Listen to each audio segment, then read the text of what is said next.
How's it going, YouTube? Happy Thursday, and it's story time.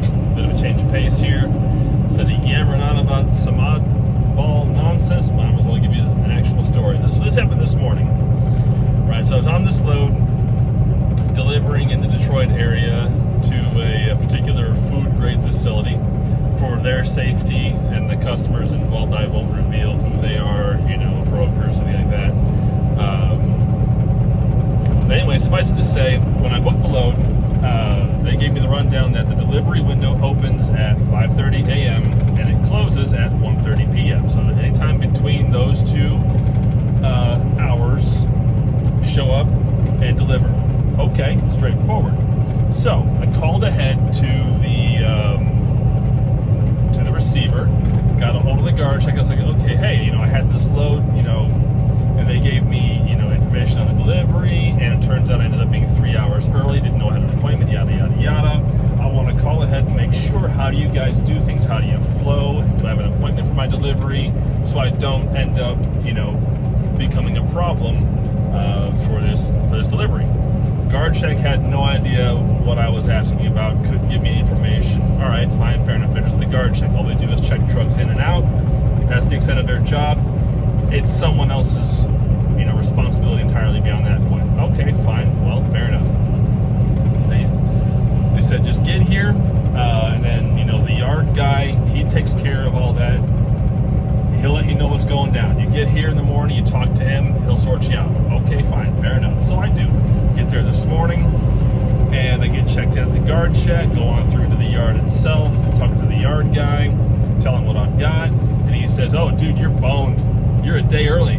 And I was like, excuse me? And he was like, yeah, this happens all the time. We have trucks either that are, 1 to 3 days late or 1 to 3 days early. And I was like, what in the world? And he's like, yeah, man, I don't know what it is, but someone just can't get their head on straight about this load. So, we'll try to get you in, but it's going to be a while before we get you the door. I'm like, well, it is what it is. There's plenty of time for me to get this load up. As long as I get delivered today, unloaded today, I'll work with it. He's like, all right, just go ahead and park over there, and when I got a door for you, I'll come knock on your window. All right, fair enough. So I parked and went back to sleep, pretty much. Slept for a couple hours. He knocks on my window like he promised. He says, yep, okay, we got a door for you. Go to this dock, open up, put your paperwork in the back, we'll get you unloaded. Okay, fair enough. So I do. So I pull through the yard, find a spot, because it's a very narrow yard. There's not a lot of space because this is an unusual location for this kind of facility. It's in the middle-ish of a fairly well-developed area. I'm near shopping plazas and neighborhoods, and then there's this food-grade facility kind of in the middle of where you would not expect a food-grade facility of this caliber to be. All right, well, whatever. So things are a little cramped. So I found a spot where I could flip around, where there was some empty trailer parking spots. Got flipped around, lined up at the dock, opened my doors, started backing in. And as I'm backing in, I'm actually about to stop and slide my tandems before I touch the dock. And the yard guy pulls up again. I asked him, I roll the window down saying, okay, is there an issue? He's looking at me dead serious, like, you can't come here again. And I was like, what? What happened? Did I do something wrong? I go where I was supposed to go? Did I miss a sign? Like, what's going on here? And I'm only half awake at this point, so I'm not understanding what he's saying. I'm like, okay. So I'm like, all right, what's the issue? And then he says, deadpan, you backed up too quickly. And I was like, excuse me? He was just messing with me. He said, yeah, the last guy tried to fit into this dock. It took him over half an hour to get lined up and backed in. And I was like, then I started laughing like, I totally believe it. I knew he wasn't lying. Because I remember when I was a brand new trucker and I had to get into some really awkward spots with a full-size rig, into places where full-size rigs really had no business going. And I remember it took me, half an hour to an hour, more than once, my first few months as a solo driver, to get into a tight squeeze area. But when I started doing like regular OTR, I haven't had a major issue getting into a dock or a location as long as I just took my time, sized it up, and maneuvered. But this guy was like, yeah, he was just screwing with me, because I guess he was pleasantly surprised to see that I could actually competently get lined up with the dock, back in and, get ready to get the party started, as it were. So he wanted to mess with me a little bit, which is fine. I mean, it's good to get a guy who cuts up with you every now and again. It kind of keeps the monotony at bay. It makes things interesting. He was a bit of a card, too, so fun guy. But yeah, he got me pretty good there.